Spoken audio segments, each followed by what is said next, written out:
Hello everyone, welcome back. इस ड्रामे के पिछले पार्ट्स अगर आपने नहीं देखे तो लिंक डिस्क्रिप्शन में है, आप चेक कर सकते हैं। तो चलिए बिना किसी देरी के आगे की कहानी पे नजर डालते हैं।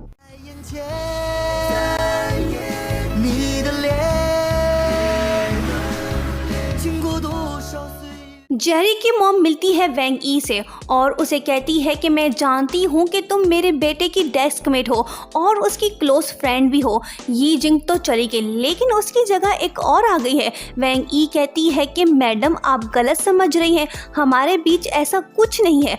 मॉम कहती है कि देखो लड़की, मैं सब जानती हूँ, मुझे पता है कि मेरा बेटा तुम्हें पसंद करता है। तुम पुअर फैमिली से हो, तुम्हें जितने भी पैसे चाहिए इस कार्ड से निकाल लो, बदले में मेरे बेटे से ब्रेकअप करके कहीं दूर चली जाओ। वैंग ई कहती है कि अच्छा, मेरे ख्याल से जब जेरी यी जिंग के घर गया था तब आप वहीं थी ना। डॉगमी कहती है यस। कहानी फ्लैशबैक में चली जाती है और दिखाया जाता है कि डोंगमी ने ही यी जिंग को जेरी से अलग किया था। उसी ने ही उसके मॉम डैड को काफ़ी पैसे दे के खरीदा था। यी जिंग को दुनिया की नज़रों में मार के उसे अब्रॉड भेजा। जब जेरी यी जिंग के घर गया था तो उसके मॉम डैड ने उसे वापस भेज दिया। उस टाइम डोंगमी वहीं पे मौजूद थी, सारा कुछ उसी ने करवाया।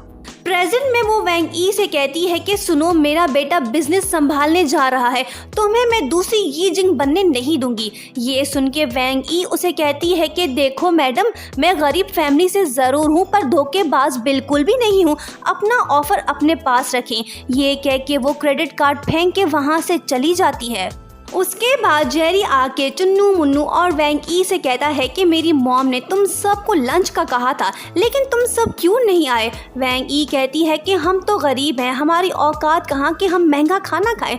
जेरी कहता है कि मेरी मॉम ने तुमसे क्या कहा है बताओ। वैंग ई कहती है कि मुझे नूडल्स खाने दो। ये सुन के जेरी मजाक करते हुए वैंग ई से नूडल्स लेके खुद खाने लगता है, जिसके बाद वैंगी इमोशनल हो जाती है और कहती है कि तुम मुझे नूडल्स खाने क्यों नहीं दे रहे हो, तुम ज़बरदस्ती कर रहे हो, कम से कम मुझे नूडल्स तो सुकून से खाने दो। दरअसल वैंगी इमोशनल इस वजह से हुई है क्योंकि जेरी की मॉम उसे यी जिंग जैसी लड़की समझती है, उस बात की वजह से वो दुखी है। जेरी कहता है कि ये नूडल्स ही तो हैं, रो मत, ये लो। वैंगी का दिल दुखा हुआ है। जेरी समझ नहीं पाता कि आखिर वैंगी किस वजह से इतने सी बात पे रो रही है। उसके बाद जेरी वैंगी को रेस्टोरेंट ले जाता है और उसे नूडल्स खिलाता है। वैंगी सब कुछ भूल के नूडल्स मज़े से एंजॉय कर रही है। जेरी चालाकी से मोबाइल फ़ोन से ये रिकॉर्ड कर लेता है कि वैंगी, तुम्हें नूडल्स खाना पसंद है। वो कहती है हाँ मुझे पसंद है, मैं पसंद करती हूँ। रात को जेरी उस रिकॉर्डिंग से छेड़छाड़ करता है और उसे चेंज कर लेता है। दरअसल वो अपनी वॉइस में रिकॉर्ड करता है कि वैंगी तुम मुझे पसंद करती हो। उसमें वो वैंगी की वॉइस शामिल करता है, हाँ मैं तुम्हें पसंद करती हूँ। जेरी रिकॉर्ड करता है कि अगर तुम मुझे लाइक करती हो तो फिर कल पूनी टेल हेयर स्टाइल करके आना स्कूल। वॉइस मर्ज करने के बाद जेरी उसे USB में कॉपी करता है और उसे बार बार सुन के खुश होता है। नेक्स्ट डे वो USB देता है वैंग ई से और उसे कहता है कि बड़ी, इसमें इंग्लिश स्टडीज मटेरियल है, तुम इसे ज़रूर सुनना। वैंग ई कहती है कि रो मत, रखो देख लूँगी। जेरी खुशी खुशी वहाँ से चला जाता है। जिसके बाद हाउ जी क्लास में आती है और अपनी फ्रेंड से कहती है कि ओह नो, मैं USB घर भूल गई, अब मैं क्या करूँगी। ये सुन के वैंगी उसे वही USB देती है जो जेरी ने उसे दिया था। जेरी क्लास में वापस आता है और वैंग ई से पूछता है कि तुमने USB प्लग करके देखा। वैंग ई कहती है कि नहीं, मेरे पास टाइम नहीं।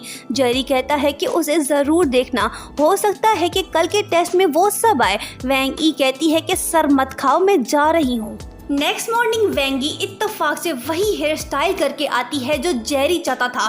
उसे देख के जेरी बहुत ही खुश होता है और वो कहता है यस। पर नेक्स्ट सीन में हम जेरी को प्रिंसिपल के ऑफिस देखते हैं। उसे डांट पड़ती है रिकॉर्डिंग की वजह से, जिसके बाद वैंगी गुस्सा है, वो खुद अपने बाल कट करके हेयर स्टाइल को शॉर्ट बनाती है। नेक्स्ट डे जब वो क्लास में दाखिल होती है तो सब के सब क्लासमेट्स उसका न्यू लुक देख के हैरान होते हैं। जेरी वैंग ई से नजरें नहीं हटा रहा, उसे देखे ही जा रहा है। स्कूल टाइम एंड होने के बाद जब वेंगी घर जाना चाहती है साइकिल पे, तो तभी वही शैतान जेरी उसके साइकिल को लॉक करता है। वेंगी कहती है कि बंदर इसे खोलो। जेरी कहता है कि नहीं, तुम्हारा साइकिल चोरी हो जाएगा। वेंगी कहती है तुम्हें क्या। जेरी कहता है कि तुम मुझसे नफरत क्यों करती हो, तुमने रिकॉर्डिंग प्रिंसिपल को क्यों दी। वेंगी कहती है कि मैंने कुछ सुना ही नहीं, मुझे क्या पता उसमें क्या था। जेरी कहता है कि फिर तुमने अपने बाल किस खुशी में कटवाए हैं। वेंगी कहती है कि मैं जो करूं इससे तुम्हें क्या लेना देना। ये सुन के जेरी थोड़ा दूर जाता है और जानबूझ के कीस को ग्रास में फेंक के कहता है कि उप्स, मेरे हाथ से कीस नीचे गिर गई, अब तुम कैसे जाओगी घर। प्लान के मुताबिक जेरी और वेंगी साथ साथ पैदल बातें करते हुए जा रहे हैं। जब वो दोनों हाओ जी के घर के बाहर पहुंचते हैं तो जेरी उसे जोर से आवाज दे के पुकारता है ताकि उसे यूएसबी ले, जिसके बाद उसका डैड डंडा लेके बाहर आता है। दोनों छुप के अपनी जान बचाते हैं। कुछ देर बाद हाओ जी और चैनजी वहीं पे एक साथ आते हैं। दोनों की बातें जेरी और वेंगी सुन रहे हैं। हाओ जी कहती है कि चैनजी, तुम तो आज वेंगी को गौर से देख रहे थे। चैनजी कहता है कि मैं जानता हूँ उसे, जब वो बड़ा डिसीजन लेती है तो अपने आप को चेंज करती है। मैं उसका पुराना दोस्त हूँ, मुझे उसके बारे में सब पता है। चैनजी की बातें सुन के जेरी सोचता है कि ये तो काफ़ी कुछ जानता है वेंगी के बारे में, पर मैं तो कुछ नहीं जानता हूँ। वेंगी चैनजी को पसंद करती है। जेरी वेंगी से कहता है कि हाओ जी जा चुकी है, तुम्हें आज जो कहना है जाके कहो चैनजी से।